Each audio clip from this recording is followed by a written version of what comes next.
नमस्कार मंडळी, नवरात्रीचा दुसरा दिवस आणि आजची थीम आहे व्हायब्रंट रेड। हे काढून दाखवते, बघूया आपण कसं आलंय। या सुंदर रेड रांगोळीला कंप्लीट करण्यासाठी माझी छोटी नात पण मला मदत करत आहे। बघा जरा तिला, क्यूट आहे ना।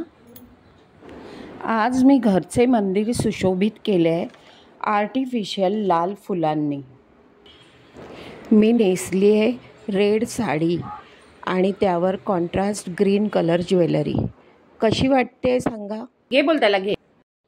आणि जे पण मी काही खाते ते ह्या कावळे दादाला तर ठेवावं लागतंच। हां, आज थोडं स्पायसी खाण्याची क्रेविंग झाली होती म्हणून मी बनवले आहेत शेजवान नूडल्स।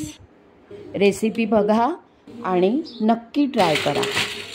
चिंग्सचे हे नूडल्सचं पॅकेट घेतलं, त्यात आतमध्ये जे मसाल्याचे पाऊच होते ते काढून ठेवले मी आणि पाणी गरम करत ठेवलं। उकळल्यावर त्याच्यात नूडल्स टाकल्या। नूडल्स उकळल्यानंतर ते असं चाळणीमध्ये पाणी गाळून घ्यायचं, मग वरतून थंड पाणी सोडायचं आहे।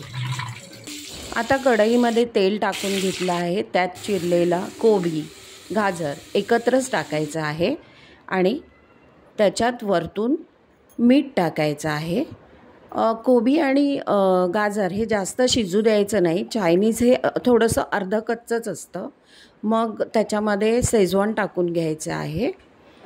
हे मी घरीच शेजवान बनवलं आहे आणि वरतून कलर येण्यासाठी त्यात हा रेड कलर, ह्याला तंदूर कलर म्हणतात, तो कलर टाकायचा आहे। कलर स्किप केला तरी चालतो आणि नूडल्समध्ये हे व्हिनेगर पडतं, ते व्हिनेगर थोडंसं टाकायचं आहे। आता ह्यात पातीकांदा पण पडतो, पण माझ्याकडे पातीकांदा नव्हता आणि अशा वेळेला आपण कोथिंबीर वापरली तरी चालते।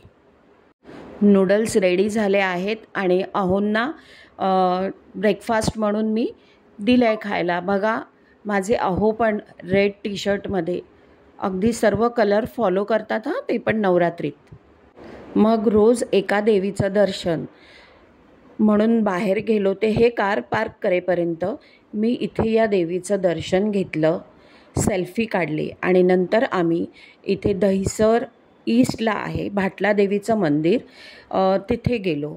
तर नुकताच गरबा आटोपला होता आणि पहा लाईटिंग किती छान केलेलं आहे आणि सर्वजणं त्या रेड ड्रेसमध्ये स्वतःचे फोटोज काढत होते। लहान मुलांना स्पेस जागा मिळाली होती तर ते मस्त मजा करत होते। मग देवळात आले होते तर मी आज देवीची ओटी पण भरून घेतली। तर कसा वाटला तुम्हाला हा माझा व्लॉग? नक्की सांगा। आवडला असेल तर एक लाईक करा आणि माझ्या चॅनलला सबस्क्राईब करा। मस्त खा आणि स्वस्त रहा, स्वतःची काळजी घ्या। बाय।